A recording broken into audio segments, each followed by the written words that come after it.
Olá, boa tarde, tudo bem com vocês? Eu sou a professora Ivânia, professora de História dos 9º ano, e o assunto que nós vamos trabalhar a partir de hoje é a proclamação da República no Brasil, ocorrida no dia 15 de novembro de 1889. E o que eu quero chamar a atenção de vocês ao longo deste momento aqui, desse encontro, é esclarecer que nem sempre nosso tipo de governo foi republicano. Já vivemos momentos de monarquia, de império. Nem sempre fomos governados por imperadores e governadores, e sim por imperadores, né? E é disso que a gente vai tratar. Esse assunto está no livro de vocês, da página 6 à página 11. E a gente vai tentar esclarecer alguns pontos que talvez não estejam lá, ou num linguajar mais abrangente, para que haja uma compreensão expressiva da parte de vocês na complementação das atividades que serão sugeridas posteriormente. Tudo certinho? Então, o que eu havia dito é que nosso regime anterior ao republicano, que é o que até os dias atuais, era a monarquia, né? Nós éramos governados por imperadores, nós tivemos 2 imperadores, Dom Pedro I e Dom Pedro II, tá? E esse sistema de governo, ele acabou falindo, ele acabou enfraquecendo, deixando de existir, dando lugar, né? Houve uma transição desse tipo de governo, de administração, para o republicano, que é os dos dias de hoje, onde o presidente, o governante é escolhido por voto do povo, o que anteriormente não era dessa forma, era hereditário o mandato de imperador, tá bom? E o que contribuiu para enfraquecer esse tipo de governo? A monarquia, e dar brecha para que acontecesse um novo tipo de governo, o republicano. É isso que a gente vai estar tratando. Vários fatores contribuíram, mas 3 são os mais importantes: a questão religiosa, a questão militar e a questão servil, que a gente vai tratando individualmente de cada um deles da melhor forma, para que haja uma compreensão por parte de todos vocês. Tá bom? Então vamos ver aqui primeiramente a questão religiosa. O que tem a ver a questão religiosa com essa transição no tipo de governo em nossa nação? É o seguinte: na época do Império, nas diversas nações do mundo, a igreja predominante, a igreja oficial era a católica, ou seja, nós tínhamos que ser católicos. Existiam algumas religiões clandestinas, mas essas não eram vistas com bons olhos e seus adeptos eram perseguidos. Então a oficial era católica, na pessoa que representa, até os dias de hoje, a pessoa mais importante da igreja católica é o Papa. Então, no Brasil não era diferente, o império era totalmente católico. Havia uma parceria entre a igreja católica e os imperadores, tá? Eles escolhiam os padres, eles pagavam esses padres, então havia ali uma como é que eu quero dizer? Uma parceria, como eu já havia dito, né? Havia um alicerce, uma amizade, uma aliança. Porém, na Europa começaram a surgir alguns movimentos, as escondidas, que eram os maçons, né? E no Brasil também acontecia, inclusive o Dom Pedro, né? Ele também era um maçom, né? Adepto da maçonaria. E esse tipo de encontro, essa seita, não era bem vista pela Igreja Católica por diversos fatores, né? Por diversos fatores. Ela se sentia ameaçada estruturalmente em relação a poder, a ordem, a questão econômica, financeira, enfim, né? Então a igreja não ficou de braços cruzados. Na pessoa do Papa Pio IX, ele oficializou um documento chamado de Bulas Silabus, né? E nesse documento era uma ordem que todas as nações expulsassem os maçons das suas igrejas e fechassem os locais de suas reuniões, tá? E uma dessas ordens, dessa bula, também veio para o Brasil, certo? Que era extremamente católico. Só que o Dom Pedro, através da Constituição de 1824, ele tinha um beneplácito, ou seja, ele tinha ali um direito de aceitar ou não, né? Tinha uma brecha na Constituição que ele poderia aceitar ou não as ordens vindas da igreja, ou seja, do Papa. E ele resolveu não aceitar, porque ele também era maçom.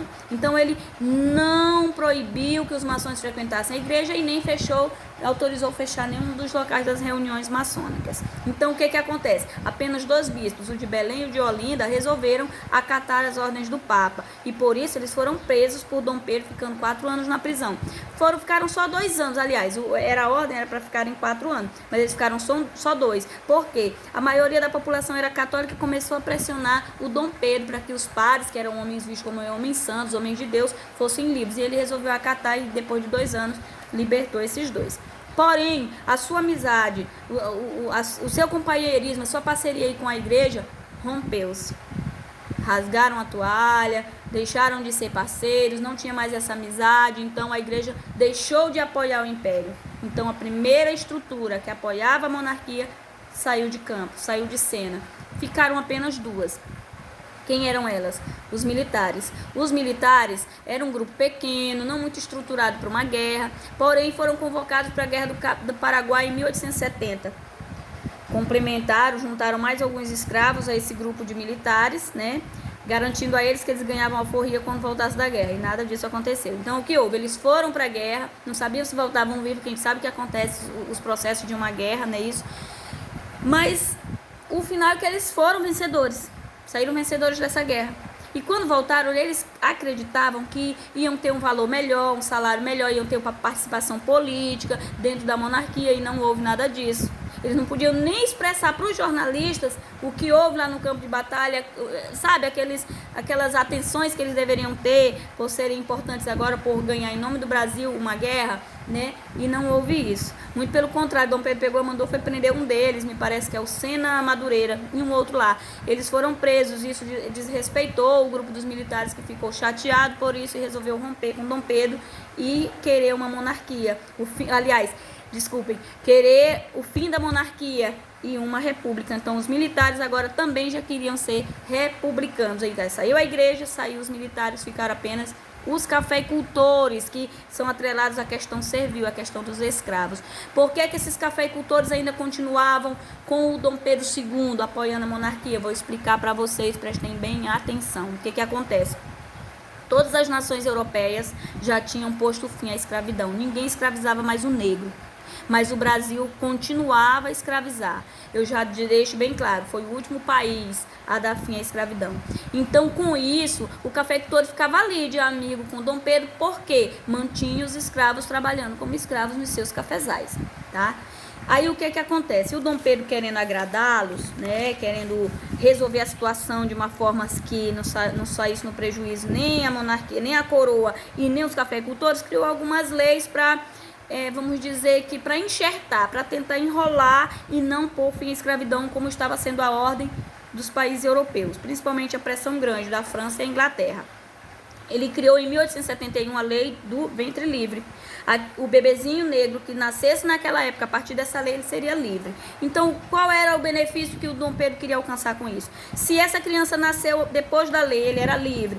O Brasil era proibido de comprar mais escravos. Pela lei Eusébio de Queiroz, em 1850, o navio negreiro não poderia mais transportar escravos. Então, o Brasil não estava comprando mais escravos. Então, se esse negro ia ser livre, ele não podia comprar, só ficava aqueles que iam morrendo, e assim a escravidão naturalmente ia deixando de existir, e não seria prejuízo nem para o imperador Dom Pedro II e nem para os cafeicultores. Mas aí não deu certo de forma alguma, a pressão continuava sendo grande. Aí ele resolveu criar uma outra lei, tentando a todo custo empurrar com a barriga o fim da escravidão. Para não fazer isso, criou a lei do sexagenário em 1885. O que foi essa lei do sexagenário?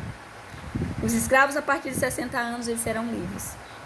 Olha o irônico dessa lei e o porquê que ela foi a mais criticada, a mais zoada da época. Nem todo escravo alcançava 60 anos pelos maus tratos.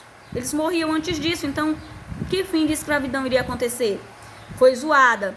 Não deu certo. Então, o Dom Pedro já não estava mais aguentando as pressões. Já não tinha dois grupos que o apoiavam, né, em todas as áreas ali, a base estrutural da monarquia. Ele faz uma viagem e autoriza a princesa Isabel, sua filha, que seria a sua herdeira, a herdeira do trono, quando ele se fosse, né, a assinar a lei pondo fim à escravidão. É a Lei Áurea, que é do dia 13 de maio de 1888.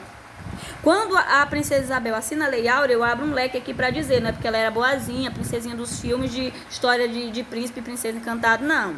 É porque a pressão não estava mais dando para segurar.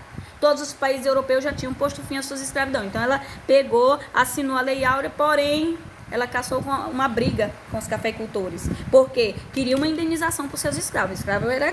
Um escravo era caro, era equivalente a um preço de uma moto, de um carro nos dias de hoje, se for comparar direitinho, se a gente for na íntegra. Então era muito importante para o cafeicultor. Quem iria fazer o trabalho pesado de graça e ainda sofrer maus tratos, né? Então ele queria uma indenização e o imperador não fez isso. Então rompeu-se mais uma amizade de infância. Então saiu a Igreja Católica, saiu os militares e agora os cafeicultores. E esses três grupos se uniram querendo o quê? Uma república. Não pensando no povo, porque o nome república significa coisa pública, coisa do povo, e o que não foi. O povo nem participou dessa decisão. Alguns historiadores dizem que eles assistiram tudo bestializado. Dormiram república, aliás, dormiram monarquia e acordaram república. Muitos nem entenderam o que se passou. Então, o que acontece? Esses grupos se juntaram, né? Os militares tinham uma ideia positivista, que tinha que assumir, os militares tinham que assumir o governo, a questão política, por ordem, progresso, que tudo ia ser resolvido por via disso. Por isso que está lá na nossa bandeira, ordem e progresso, devido a essa questão dos positivistas, que era um grupo já político muito forte, ideias políticas muito fortes na Europa. Então, o que acontece? Eles juntaram-se e houve a queda do Império, o enfraquecimento do Império. E no dia, eles marcaram, a observação aqui, eles marcaram para o dia 20 de novembro essa proclamação, esse golpe militar, que é visto nas histórias como um golpe. Mas eles tiveram que antecipar para o dia 15, porque houve furo de reportagem. Então eles tiveram medo de haver uma retaliação, eles irem presos, e não aconteceu o que tinham planejado. Não houve brigas, não houve morte, foi tudo na paz. O Dom Pedro II teve que ir embora foi embora para a Europa, para Portugal, para lá morreu, só voltaram os ossos mortais já em 1930, 39, voltou os restos para o Brasil.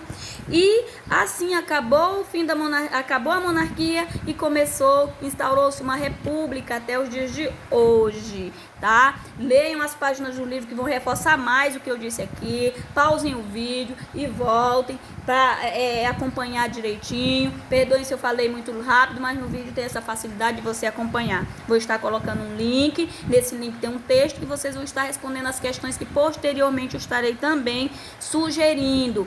Após responder essas questões, vocês vão justificar essas respostas de vocês com base no texto, e após vocês vão gravar um trecho no vídeo justificando aqui para a professora a sua resposta. Além do escrito, eu quero ver você verbalmente comentando esses pontos. Tenha uma boa tarde, foi um prazer e bons estudos.